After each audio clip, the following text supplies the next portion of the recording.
kasi na referees, tao kasi yan nagkakamali naman talaga ng tawag, pero napapatsyempo kasi sa mga crucial. So kawawa din talaga yung effort ng bata. From the back, nice spike again from number 18. The score now is 14-12, 2-point lead by Cebu. Dalawa pa rin ang lamang ng Cebu, dalawa pa rin.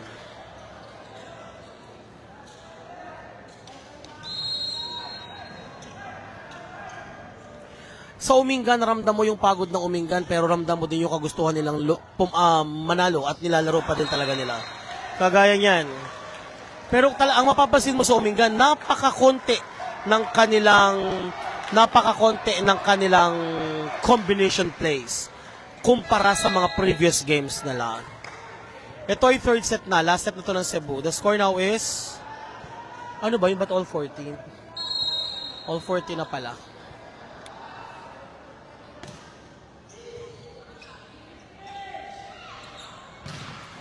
This one. Ayan, nadadagdagan pa ng swerte. Kagaya nun, tumama sa net na isang kamay.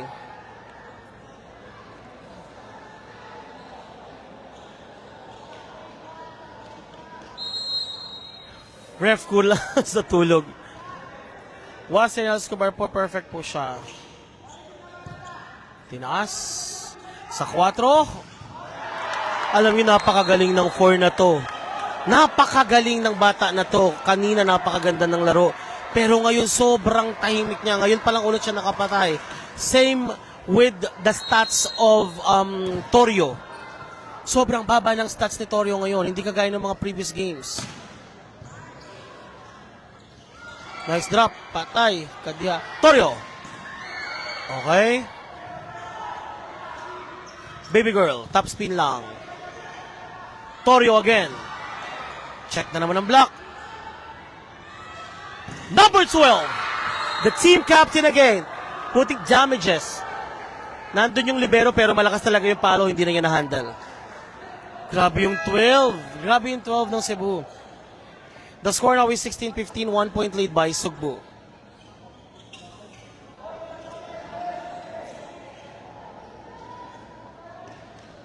Bakit wala po yung first pick ng R1? Wala yun. Hindi siya naglaro. Yung taga-norte. Hindi siya naglaro. Oops. Another. Naku po. Baby girl, did it up. Nice one from Baby girl.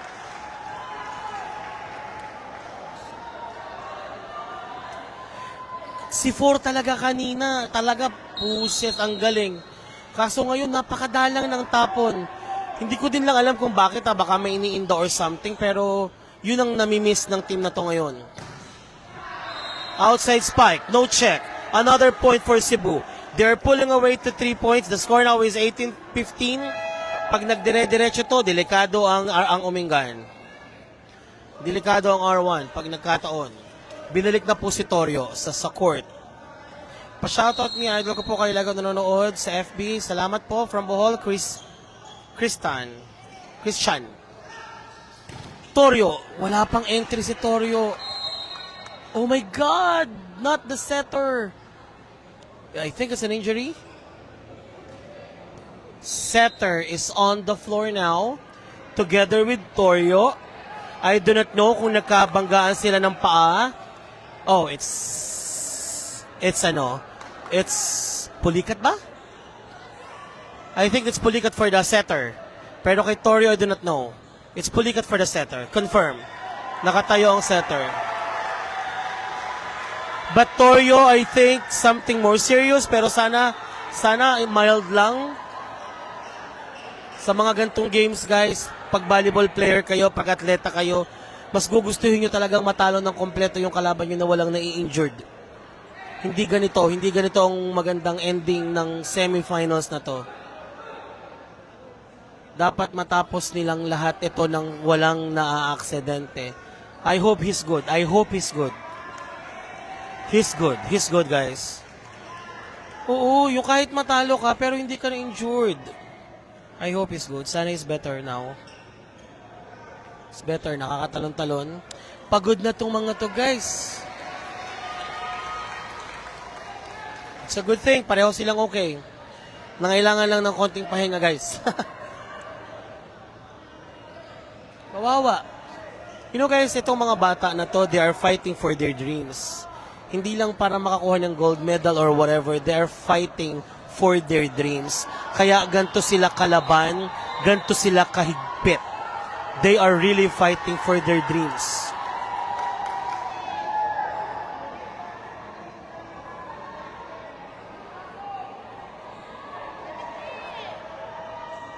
Sorry po.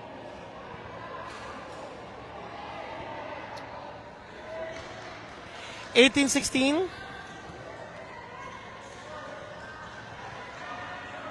18-16, dalawang lamang ng Cebu. Nice service. Sino pa? Running spike! Inside from Lapis. Number 14 from Siquijor. Galing ni Lapis, contributing. Eto na po ulit, si Lapis mag-serve. Si Daddy nasa harap na din. Kaso nga lang, wala nga talagang set kay Daddy. Ginagamit na siya as blocker. Okay, Daddy naman. Okay, kay Baby Girl. 3-man block, no good. Another 3-man block for Baby Girl. Lusot pa din sa blockings. 2016. Grabe ang kapit ni Baby Girl. Baby Girl is really on fire. Napaka down to earth ng bata na to pag nakausap mo siya in person. Actually, naghahanap siya ng school sa Manila kung saan makakapaglaro siya pero wala kasing nag-o-offer sa kanya. I was trying to suggest sana sa isang school sa Manila kaso nga lang middle at saka setter yung hinahanap nila. Sana mabigyan ng chance itong si R1. Si number 7 ng Region 7, si Baby Girl. Shoutout sa mga nagre-recruit dyan. Bigyan natin ng magagandang kinabukasan tong mga bata na to. They are really good.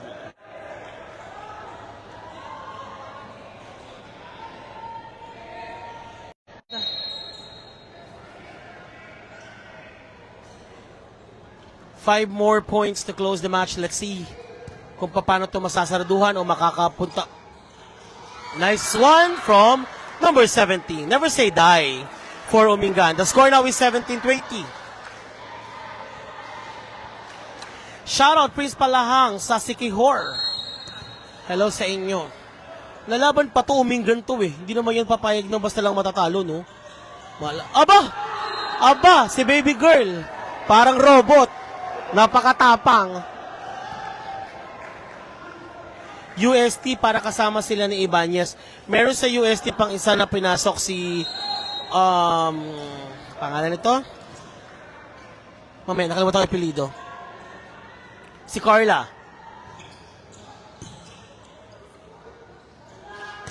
Yes, this number 4 is on fire. Kanina. Pero ngayon talaga, konti lang yung nabibigay na bola sa kanya. I'm rooting for Baby Girl. And this guy, talagang wala pa siya. Ito si Torio. Talagang si Torio ay tahimik.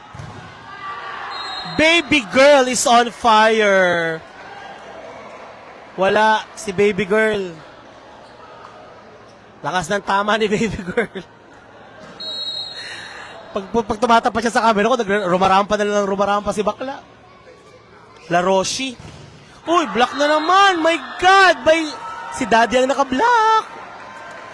2 more points for Cebu to move on to the finals tomorrow and face Region 3.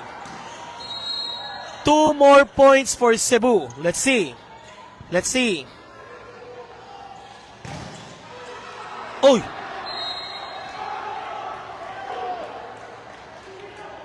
(19-23).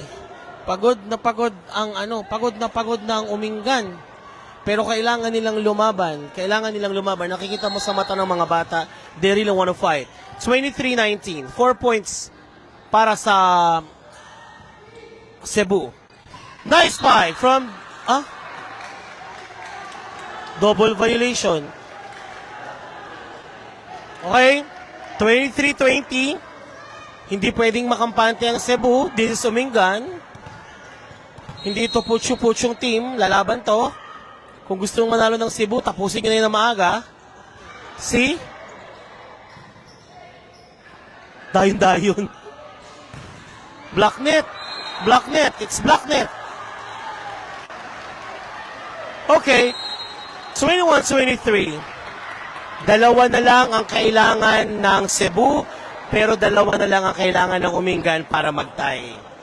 Okay? Ang layo. Ayan naman sinasabi ko sa inyo kanina.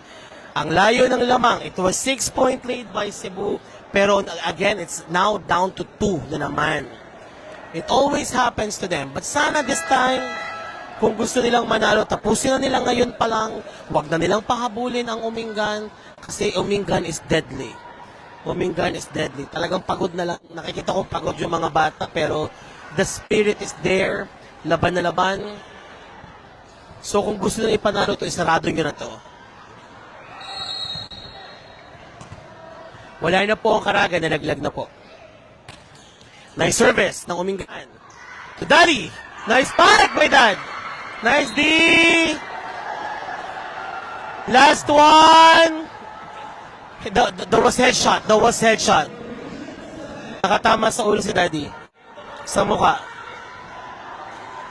Naawa ko doon sa bata. Hindi dahil ng mukha siya. Naawa ko kasi last one na eh. Lahat sila kumakapit eh.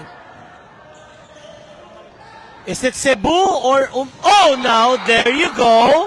Number 4 will not allow it. But number 4 is totally tired. He is totally tired, guys. Lumalaban ng puso, pero napapagod ng katawan. So, Fernandez will serve. Let's see. At least alam niya na inilaban niya hanggang dulo. Nice fight from number 18. Cebu is now moving on to the finals. Cebu is moving on to the finals. But Umingan, it was a nice game though. It was a nice game though.